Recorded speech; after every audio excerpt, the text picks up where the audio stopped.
The next book review I have for you today is The Court of Miracles by Kester Grant.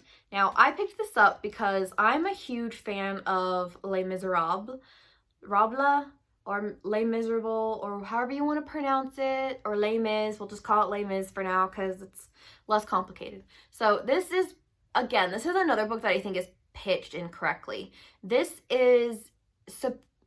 pitched as a Les Mis retelling, but in my opinion, it's more like you took the Les Mis characters and put them in Hunchback of Notre Dame with like the Court of Miracles and everything, and like the gypsies and stuff like that. So yeah, that's like kind of what I like. Okay, so Les Mis characters, throw them in the Hunchback of Notre Dame universe and add the French Revolution into it. So yeah, that's pretty much what this book is, but I guess I should explain it better. Obviously, this, instead of focusing on Jean Valjean, which is a character in here, his name is Jean Valjean, but they call him Lemaire, which, he's also called that in Les Mis. So I kind of made that connection because I've seen Les Mis live on stage like once.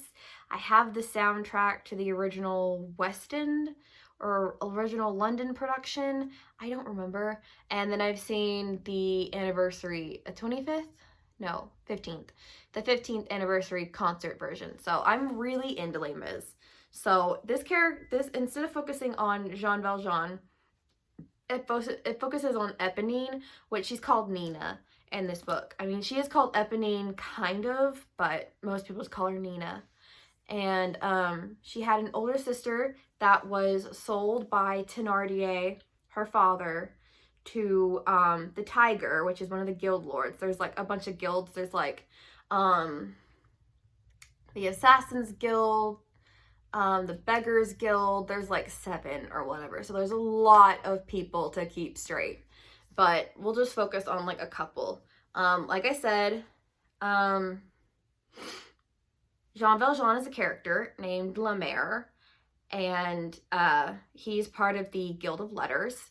Then you have Montparnasse. I can't pronounce his name because it's French and I don't know French.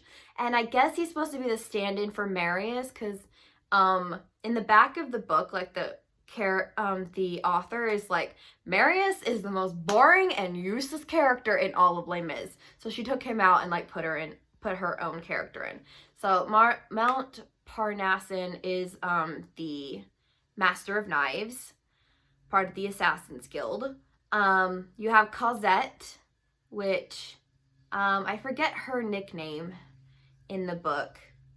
Nettie. They call her Nettie. And she becomes part of the Beggars Guild. So she's under the protection of one of the guild masters, or the guild lords, because the Tiger, the guild lord of the Fleshers Guild, which is like, he runs a bunch of brothels and stuff, he wants Cosette.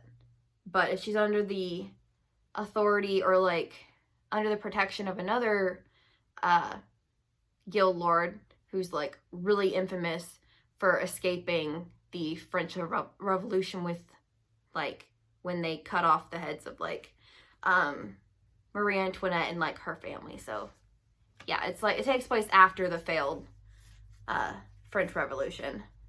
And so yeah, he's like one of the most infamous and powerful ones that like no one would dare cross him.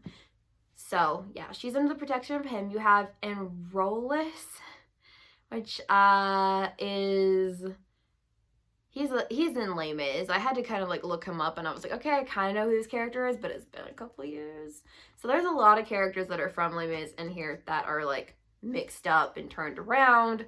So it was really interesting. I am so glad that this is a trilogy because someone like answered a question on Goodreads asking is there a love triangle, and someone was like, yeah, and I'm like, excuse me, there's like a love square right now. I'm like, okay, so the prince, the Dauphin, has like a thing for Nina, and Rollis has a thing for Nina, and I'm pretty sure the Master of Knives has something for Nina too, because I love their chemistry. Because oh my god, when they go in like in the final battle or whatever, and he's like, whoever kills you, their head's gonna go on a spike. And he's like, kind of like about to cry. And I'm like, oh my God, this really masculine, like badass man is like, if anybody kills you, they're dead. So I'm like, oh my God, yes, I need them to be together because I don't really like Nina and Rolos together. And I don't really like Nina and the prince right now together. So I'm pulling for Nina and the Master of Knives to be together. So I am so happy that there's a sequel because I need to know what happens in this book, and you can guarantee that I will be reviewing anything and everything that has to do with this series. I'm not sure if it's a duology or if it's a trilogy right now. I want to say it's a trilogy, but please do not quote me on that. I'm probably wrong. So yeah, that is my extremely rambly, fangirly review for The Court of Miracles by Kester Grant, and I will see you guys later. Bye!